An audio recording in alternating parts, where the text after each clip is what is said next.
प्रभु के चिंतन में ही जाए, ये व्यवहार है। अब धर्म को कौन मानता है, कौन जानना चाहता है, कौन जानना चाहता है धर्म?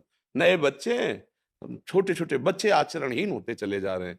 क्या उस पर बोले, क्या मतलब ये प्रश्न अगर कहो तो लाखों बार ये प्रश्न होते रहते हैं। माता पिता को तब माने जब उनको धर्म का पता हो ना। धर्म का क्या पता है? ब्याह की तो तब सहमति हो ना जब उसके भाव में धर्म हो ना। क्या ब्याह का मतलब केवल इतना ही समझा जाता है, परस्पर शरीर संयोग? वो तो हो रहा है भाई। माता पिता जो पूर्व के हैं, वो इस बात को कैसे जाने? जहां एक बार पति का वरण कर लिया गया तो आजीवन निर्वाह की योग्यता होती थी। धर्म का कभी दूसरे, चाहे वो देवता ही क्यों ना हो, दूसरे की तरफ देखकर मन कभी ऐसा गंदा भाव सोच ही नहीं सकता। देखा है ना, बूढ़े बूढ़े जनों को देखा है, बूढ़े फिर भी इतना, मतलब कितनी मर्यादा, कितना। अब आज जो तुम कह रहे हो कि खुली समाज है, तो आप देख लो खुली समाज का स्वरूप। अभी आपके वीर परिपक्व होने की अवस्था नहीं आई, आपने ब्रह्मचर्य नष्ट कर दिया, अब आपका जीवन होगा क्या? वैसे ही मन बदमाशी करता है, तुमने और खुली छूट दे दी, पवित्रता ही नहीं रह गई जीवन में। तो ना माता पिता को मानेंगे, ना धर्म को मानेंगे, ना ग्रंथ को मानेंगे, ना भगवान को, और फिर आगे चल के डिप्रेशन की गोलियां लेंगे।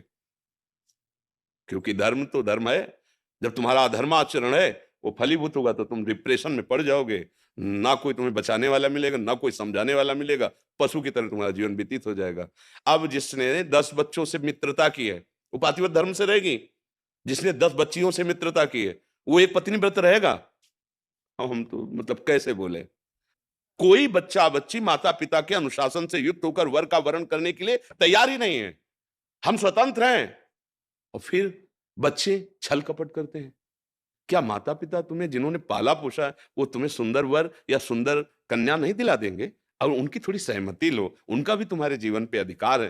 पर नहीं आएगा, नई बात मानेंगे, कलयुग का प्रभाव है। और जब तक बुद्धि शुद्ध नहीं होती तब तक ये साधु महात्माओं की बातें समझ में नहीं आती। वो बात समझ में आती है जो विधवा सुनाए ना, वो बात समझ में आती है। हाँ। जब पकड़े जाते हैं, जब डंडा चलता है, तब लगता है कि मम्मी पापा छुड़वा लो, एक बार छुड़वा लो। फिर वही दिखाई देंगे, फिर नहीं दिखाई देंगे बॉयफ्रेंड गर्लफ्रेंड कि छुड़वाने आवे। फिर वही मम्मी पापा, अपनी चाहे जागीर बेचनी पड़े, चाहे जो करना पड़े। तो हमें लगता है कि अपने बच्चों को शुरू से थोड़ी देर बैठा कर मित्रवत उनसे अपनी बातें कहनी चाहिए। इन्हें सोचना चाहिए कि हमारा पुत्र है, हमसे नहीं नहीं, उनकी गंदी बातों पर, उनके गंदे विचारों पर अपना अंकुश लगाना चाहिए। मित्रवत व्यवहार करना, जैसे बच्चे सयाने हो लेकिन लगे ना, तो ऐसे बैठालना चाहिए। साथ खाओ, थोड़ी देर समय दो, खेलो उनके साथ, और उनसे मित्रवत के दो, तुमको छुपाना मत। तुम जो चाहोगे हम हैं ना तुम्हारे साथ। तुम बताओ, कोई गलत कार्य मत करना।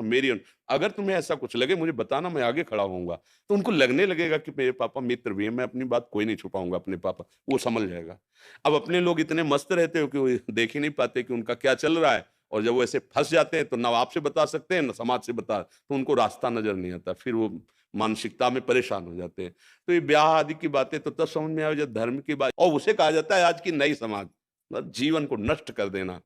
प्यार एक से करके देखो, माता पिता की सहमति से करके देखो, उसी में भगवान की कृपा नजर आएगी, उसी में भगवान नजर आने लगेंगे। ये बेविचार से भगवान थोड़ी नहीं नजर आते हैं। आज इससे कल, ये तो मनोरंजन है मन का, और इस मनोरंजन से तुम्हें नरक की प्राप्ति होगी, दुर्गति होगी, बुद्धि भ्रष्ट हो जाएगी, ऐसी जगह फंसाएगी जहां से निकल ही नहीं पाओगे। देखना, खुद देखो, आप देखो ना क्या हो रहा है समाज में। पर ये विषय में लगता है कि जैसे बोले हैं तो मन मलिन वाली बातें, राधा राधा राधा, कोई भगवत चर्चा, भगवत प्राप्ति की बात तो अच्छा, ये तो समाज में चल ही रहा है ऐसा। लया समाज है, हमारी प्रार्थना यही कि इन किन प्रकार हमारी बातें सुने, किसी तरह वो ये समझे कि शराब पीना, व्यभिचार करना, मांस खाना, माता पिता की आज्ञा का उल्लंघन करना, ये तुम्हारे जीवन को, जिसे तुम उन्नति समझ रहे हो, ये पतन के मार्ग में ले जा रहा है।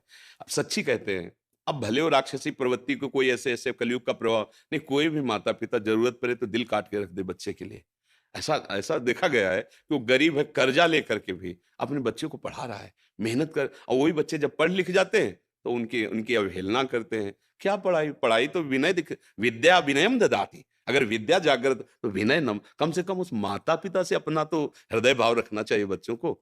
और ऐसी जगह फंस जाते हैं कि तो कैसे कैसे समझाए उनको, कैसे विश्वास दे कि तुम्हारे माता पिता तुम्हारे भगवान है यार, तुम्हारा परम मंगल करेंगे, वो कभी अहित नहीं कर सकते। वो राक्षसों की बात अलग है, कुछ ऐसे राक्षस स्वभाव के होते हैं, जैसे राक्षस ये अपने बच्चों के साथ दुर्व्यवहार करना या वो राक्षस है, उनकी हम बात नहीं, मनुष्यता में। अरे पशु भी अपने बच्चों से प्यार करता है, फिर मनुष्य अपने बच्चे का अहित कैसे चाह सकता है? पर ये बच्चे नहीं समझते हैं। वो समझते हैं कि पुराने जमाने के इनके विचार हैं, अब तो नया जमाना है, नए, अब उस नए जमाने में या पुराने जमाने में धर्म तो एक ही है ना। अगर आप अधर्म करोगे तो उसका दंड तो मिलेगा ही ना, मिलेगा। आज नहीं तो कल मिलेगा। तो हमें लगता है आप सब लोग अपने परिवार को, कम से कम बच्चों को तो इतना तो समझाओ कि गलत क्या है, सही क्या है। देखो बच्चे नहीं समझते, नहीं समझते, वास्तविक नहीं समझते। कम से कम 20 वर्ष, 25 वर्ष तक ब्रह्मचर्य रहा, फिर ब्याह किया, तो सुंदर पुष्ट संतानें उत्पन्न हुई। फिर उसको वो ब्रह्मचर्य का अभ्यास पूर्व है, फिर संयम में आ गया, भगवत प्राप्ति कर ली, जीवन धन्य हो गया।